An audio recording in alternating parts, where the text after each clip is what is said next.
ஆனால் தம்முடைய ஜனங்கள் செல்வதற்கு எதெல்லாம் தடையாயிருக்கிறதோ அதை அவருடைய சித்தத்தினாலே ஆண்டவர் அந்த மதில்களை உடைக்க அவர் சித்தமுள்ளவராயிருக்கிறார். அப்போஸ்தலர் அதிகாரத்திலே வாசிக்கும் பொழுது பவுலும் சீலாவும் தேவனை ஆராதித்தார்கள், நடுராத்திரியிலே துதித்தார்கள், தொழுமரத்திலே அவர்களை அடித்து சித்திரவதை செய்து சிறைச்சாலையிலே அவர்களை அடைத்து வைத்திருக்கிறார்கள். ஆனால் அவர்களிடத்திலே ஆயுதம் இல்லை.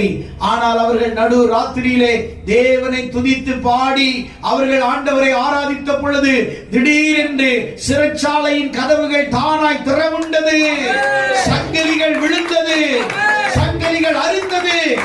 நீ பாட துதி செய்யும் போதே உனக்கு எதிராயிருக்கிற சங்கிலிகளை ஆண்டவர் நிர்மூலமாக்க போகிறார்.